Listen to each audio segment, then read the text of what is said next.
morning, dear students. In our previous lecture, we have talked about carbonyl reaction or isocyanate test. The chemical test which is carried out for the identification of primary amines. It is having certain limitation that it cannot be used for identification of secondary amines and tertiary amines.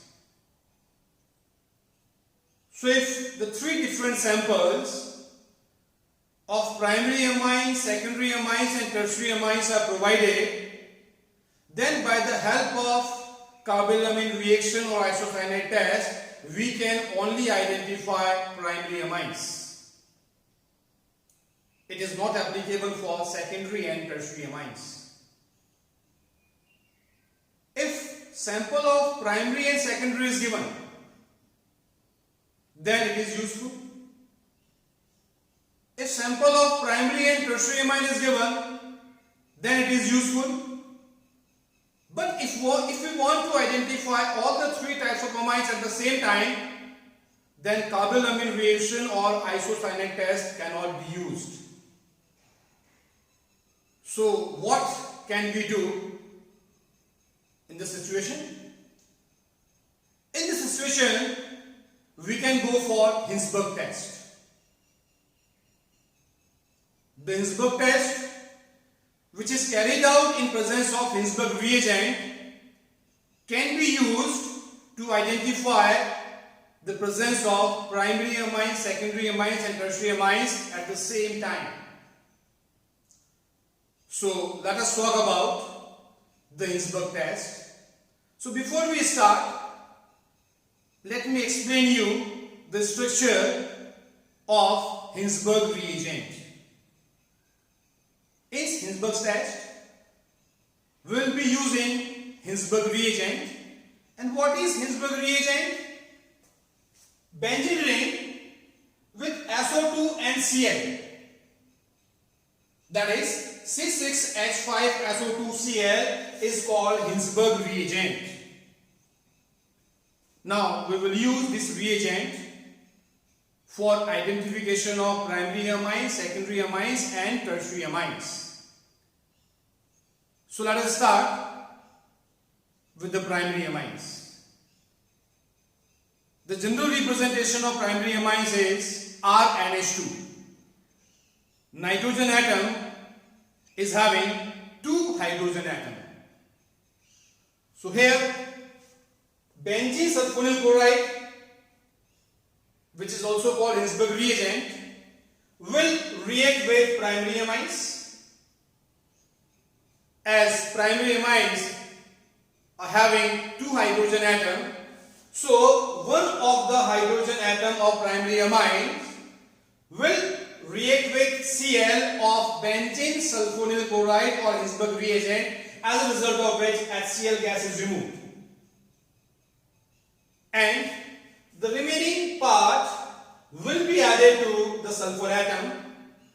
As a result, we get benzene ring with S double bond O, N, H and R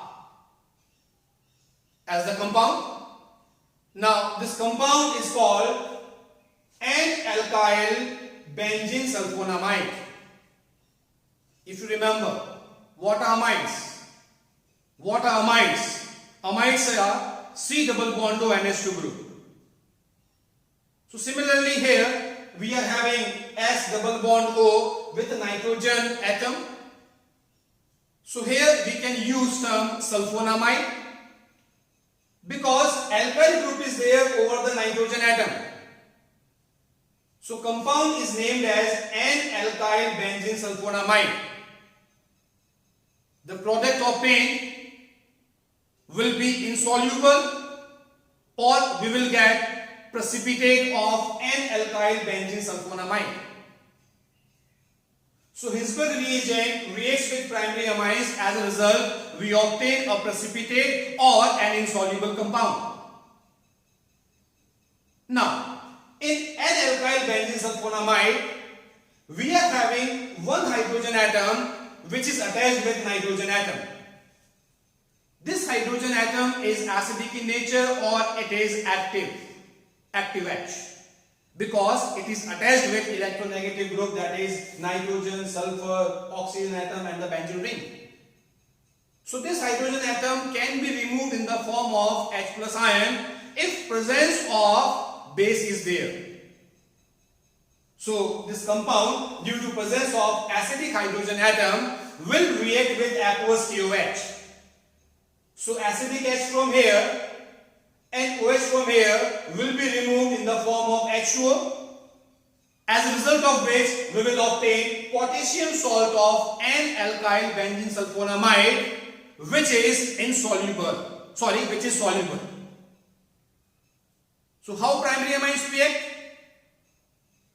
Primary amines with Hinsberg reagent first forms the precipitate or the insoluble compound. Now when this insoluble compound is dissolved in aqueous KOH, then it becomes soluble and gives you clear solution of potassium salt of N-alkyl benzene sulfonamide. So primary amines with Hinsberg reagent first gives you insoluble compound, and this insoluble compound when made to react with aqueous KOH gives you a clear solution.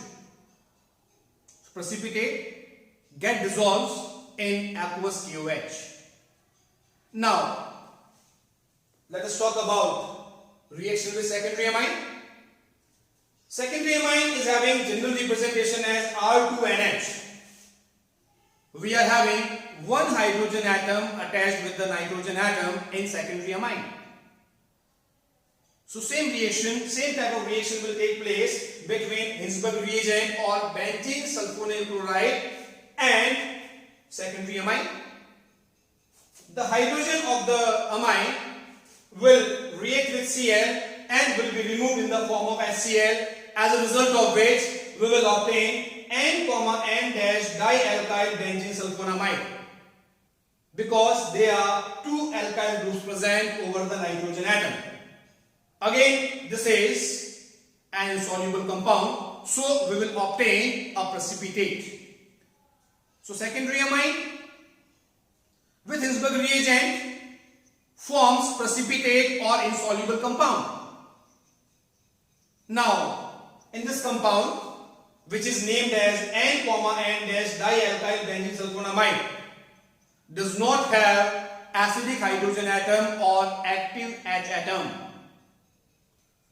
So if it is added to aqueous KOH, which is a base, there will be no chemical reaction due to absence of acidic hydrogen atom. So insoluble compound remains insoluble, or we can say there will be no chemical reaction taking place between N, dialkyl benzene sulfonamide and potassium hydroxide. So how the reaction takes place for secondary amine?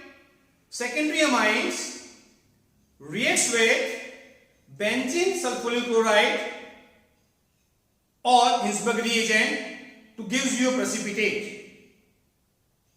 This precipitate remains insoluble in presence of aqueous KOH or aqueous potassium hydroxide.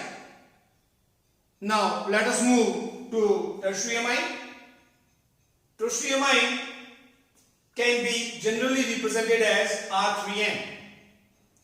So there is no hydrogen atom attached with the nitrogen atom in tertiary amine. So if we try to react tertiary amine with benzene sulfonyl chloride, then there will be no chemical reaction taking place. So Hinsberg reagent does not react with tertiary amines due to absence of hydrogen atom over the nitrogen. So if we have primary amines, so primary amines with Hinsberg reagent first forms precipitate, and this precipitate gets dissolved in potassium hydroxide solution and we get a clear solution. If we have secondary amines, then secondary amines do react with Hinsberg reagent As a result, we obtain precipitate. Now the precipitate obtained is not having acidic hydrogen, so precipitate remains insoluble in potassium hydroxide. And if we have tertiary amines, then due to absence of hydrogen atom in tertiary amine, there will be no reaction between Hinsberg reagent and tertiary amines. In this manner, we can very easily distinguish between primary amines, secondary amines and tertiary amines at the same time. That's all in this chemical test. Thank you.